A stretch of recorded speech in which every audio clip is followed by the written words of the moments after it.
আজ তো জন্মাষ্টমী। আর সকলকে জানাই জন্মাষ্টমীর অনেক অনেক শুভেচ্ছা। বসেছিলাম তাই আমাকে কাজ দিয়েছে ঘরে যত বালু আছে বস্তার মধ্যে ভরে সেগুলো পরিষ্কার কর। তাই বস্তার মধ্যে কিন্তু বালিগুলো ভরে নিয়ে ঘরটাকে ফাঁকা করে দিয়েছি। আর এই ঘরে যেহেতু একটা বড় আয়না আছে সেটা অনেক নোংরা হয়ে গেছে, তাই সেটাকে পরিষ্কার করে নিয়ে আমি কিন্তু স্নান করে নিয়েছি। আর সম্পূর্ণ ঘরটা কিন্তু কাকি এখানে মুছে ধুয়ে পরিষ্কার করে নিয়েছে। কালকে এই ঘরের মধ্যে ভোগ রান্না করা হবে। তারপরে রান্নাঘরে চলে আসি। আর এই তালটা কিন্তু কালকে রাতে বাবা নিয়ে এসেছিল, আর তালটা কিন্তু প্রচণ্ড নরম হয়ে গেছিল দেখে কালকে রাতে বাবা বলেছিল তালটা থেকে রসটা বের করে রাখ, কিন্তু অত রাতে আর ঝামেলা করিনি। তাই আজকে সকালে স্নান করে পরিষ্কার হয়ে বসে পড়েছি তালের থেকে রস বের করার জন্য। তালটা আমি ছুলছিলাম আর খুশি হচ্ছিলাম, কারণ কালকে যেহেতু মা পূজার টুকটাক কিছু বাজার করে আনে আর সাথে কিন্তু একটা তালও নিয়ে আসে। তাই মাকে বলছিলাম তুমি একটা তাল কেন নিয়ে আসলে, দুটা তাল তো নিয়ে আসতে পারতে, আর আমি অনেক কিছু বানাতে পারতাম। এসব কথা হতে না হতেই কিন্তু বাবা দেখি তালটা নিয়ে আসে, তাও আবার বিনা পয়সায়। আমি তো মনে মনে খুবই খুশি যে ভগবান আমার কথা শুনেছি। তো যাই হোক, তালটা কিন্তু ছুলে নিয়ে আমি আর মা দুজনে মিলে চোখ লাগিয়ে দেখছিলাম তালের মধ্যে কিছু আছে নাকি। তারপরেও কিন্তু এখানে আমি তালের থেকে রসটা বের করে নিই, কিন্তু আমার মন একদমই মানছিল না। তো দেখতেই পাচ্ছ তালের থেকে কিন্তু আমি অনেকটাই রস বের করে নিয়েছি, আর এর মধ্যে থেকে কিন্তু ছোট ছোট পোকা বেরিয়ে যাচ্ছিল। এই বিনে পয়সার জিনিস পেটে না গিয়ে কিন্তু জলেই গেল। তো যাই হোক, এরপরে বুনু এসেছিল মেহেন্দি পরার আবদার নিয়ে। আমি যেহেতু কালকে বিকেলবেলাতে মেহেন্দি পড়েছিলাম, আর সেই থেকে শুরু করেছে কখন মেহেন্দি পড়বে। আর আমি তো জানোই মেহেন্দি পরাতে পারি না, তাই হাতের মধ্যে যা পেরেছি বেড়া ঘাস সমস্ত কিছু এঁকে দিয়েছি। আমার হাতে এইসব কেউ মেহেন্দি পরালে আমি তো কান্নাকাটি করে বাড়ি চলে যেতাম, কিন্তু বুনুর নাকি সেটা খুবই পছন্দ হয়েছে। কিন্তু আমি তো খুবই ভয়ে ভয়ে পড়াচ্ছিলাম। যাই হোক, তারপরে কিন্তু ভাইকে দিয়ে একটা বড় তাল আনিয়েছি, আর সেটারই রস বের করার জন্য আমি বসে পড়েছি। আর এই ফুটা ফুটা থালার সাহায্যে রস বের করা কিন্তু খুবই সহজ। আর দেখতেই পাচ্ছ আমি কিন্তু এক নিমিষে এক গামলা তালের রস বের করে নিয়েছি। তারপরে সন্ধ্যার সময় হালকা পাতলা রেডি হয়ে আমরা কিন্তু বেরিয়ে পড়েছি। আর রাস্তার মধ্যে দুটো বাছুর ছিল, তাই তাদেরকে একটু আদর করছিলাম। এরপরে মা কালীকে নমস্কার করে আমরা কিন্তু সকলে মিলে চলে আসি ইস্কন মন্দিরে। আর দেখতেই পাচ্ছ কত ভিড়, মনে হচ্ছিল দুর্গা পূজার ভিড়।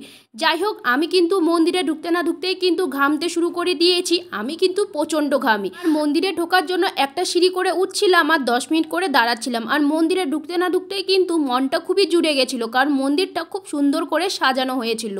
আর তখন যেহেতু সন্ধ্যা আরতি চলছিল, তাই এখানে ঠাকুরের মুখটা কিন্তু ঢাকা হয়েছিল। এরপরে রাধা গোবিন্দের দর্শন করে আমরা কিন্তু সাইডে দাঁড়িয়ে পড়ি। দেখতেই পাচ্ছ আমরা কিন্তু সকলে মিলে ঘেমে ঘ হয়ে গেছি। তারপরেও কিন্তু মন্দিরের ভিতরে একটু সময় কাটিয়ে আমরা কিন্তু চলে আসি বাইরে। আর বাইরে এদিকে দেখতেই পাচ্ছ প্রচণ্ড ভিড়, আর মন্দিরটাকে কত সুন্দর করে সাজানো হয়েছে, দেখতে কিন্তু খুবই সুন্দর লাগছিল। তারপরে বাইরে একটু বসে বসে আড্ডা মারছিলাম, কারণ আমার ভাইয়ের আসার কথা ছিল। তারপরে অপেক্ষা করতে না করতেই কিন্তু ভাই চলে আসে। আর বাড়ি যাওয়ার সময় কিন্তু ভাই আমাদের সাথে হেঁটে হেঁটেই বাড়ি যাচ্ছিল, কারণ আমরা যেহেতু সকলে হেঁটে আসছিলাম আর ভাই একাই গাড়িতে। যাই হোক, তারপরে কিন্তু আমরা সকলে মিলে বাড়ি চলে আসি। আর বাড়ি এসে কিন্তু এখানে আমি বসে পড়েছি তালের বড়া ভাজার জন্যে। আর এই তালের বড়ার ব্যাটাটাই কিন্তু আমি মন্দিরে যাবার আগে করে রেখে দিয়েছিলাম, কারণ বাড়িতে এসে রাত 12টা অবধি জেগে তো আমাকে কিছু একটা করতে হবে। তাই আর কি এখানে বসে পড়েছি তালের বড়াগুলো ভাজার জন্য। আর দেখতেই পাচ্ছ তালের বড়াগুলো কত সুন্দর হয়েছে। তোমরা কিন্তু এই তালের বড়া সম্পূর্ণ রেসিপিটা আমার মিনি ব্লগে পেয়ে যাবে।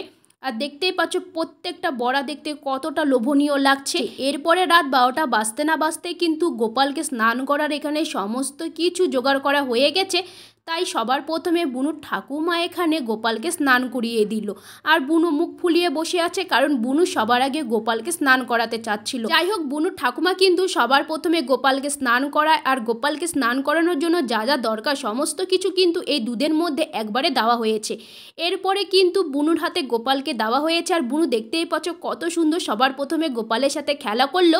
এরপরে কত সুন্দর করে গোপালকে স্নান করিয়ে দিচ্ছে, আর কানটাও কিন্তু কত সুন্দর করে ধুয়ে দিয়েছে। এটা দেখতে কিন্তু আমার খুবই সুন্দর লাগছিল। যাই হোক, বুনু তো খুবই খুশি। আর জানো, বুনু কিন্তু আজকে সারাদিনে শুধু ফল খেয়ে আছে, কারণ বুনুও নাকি উপোস করবে। যাই হোক, এরপরে কিন্তু আমার মাও কিন্তু এখানে একে একে গোপালকে স্নান করাতে চলে আসে। আর মায়ের আগেও কিন্তু অনেকে গোপালকে স্নান করিয়ে নিয়েছে, কারণ এভাবেই কিন্তু সকলে মিলে একসাথে যেহেতু গোপালকে স্নান করাচ্ছে, তাই দুধের মধ্যেই কিন্তু সমস্ত কিছু একবারে দেওয়া হয়েছে।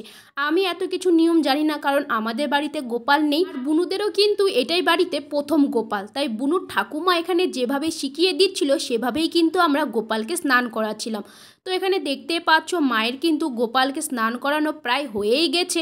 এরপরে মা কিন্তু এখানে গোপালকে স্নান করিয়ে আঁচল দিয়ে মুছে দিচ্ছিল, আর কাকি বলছিল গোপালকে নাকি আঁচল দিয়ে মুছাতে হয় না, তাহলে নাকি গোপাল পেছন পেছন ঘুরে বেড়ায়। তাই এখানে মা গোপালকে পরে গামছা দিয়ে মুছে দেয়, আর গামছা দিয়ে মোছাতে মোছাতে বলে, আমি তো গোপালের জেঠি হই, গোপাল তো আমার ভাস্তা হয়, গোপাল আমার পেছন পেছন ঘুরবে না তো কার পেছন পেছন ঘুরবে। এই কথা বলা মাত্রই মা কিন্তু গোপালকে আদর করতে শুরু করে।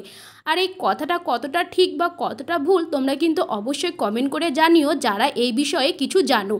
তো যাই হোক, মার এখানে গোপালকে স্নান করানো হয়ে যায়। এরপরে কিন্তু আমিও গোপালকে স্নান করাই, আর এই প্রথমবার জন্মাষ্টমীতে গোপালকে নিজের হাতে স্নান করিয়ে দিই। এরপরে সুন্দর করে গোপালের গাটা মুছে দিয়ে নিজের কিছু মনের ইচ্ছা চেয়ে নিই।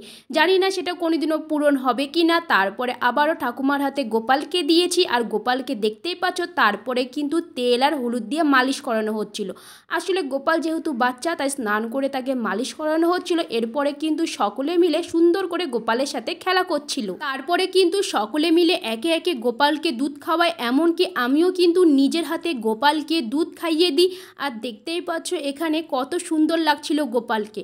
যাই হোক, গোপালকে দুধ খাইয়ে দিই, তারপরে আবারও ঠাকুমার হাতে ধরিয়ে দিই। এখন গোপালকে কাপড় পরানো হবে, আর আমি কিন্তু ঘরের মধ্যে চলে আসি। আমাদের ঘরে যেহেতু রাধা গোবিন্দ আছে, তাই মা এখানে কিন্তু ফল আর মিষ্টি দিয়ে রাধা গোবিন্দের পূজা করছিল। তো রাতে কিন্তু এখানে শুধুমাত্র মিষ্টি আর 5 রকম ফল দিয়ে রাধা গোবিন্দের পূজাটা করে নিল। কালকে কিন্তু ভোগ লাগিয়ে পূজা করা হবে। আর আমাদের যেহেতু ঘরে পূজা হয়ে গেছে, কাকিরাও কিন্তু একইভাবে শুধুমাত্র ফল দিয়েই পূজা করলো। আর গোপালকে দেখতেই পাচ্ছ কত সুন্দর লাগছে। আর আমি যেহেতু সারাদিন উপোস করেছিলাম, তাই উপোসটা ভেঙে রাতে 2টা কলা খেয়ে আজকের দিনটা শেষ করি। ভিডিওটি ভালো লাগলে অবশ্যই লাইক, কমেন্ট অ্যান্ড শেয়ার করে দিও।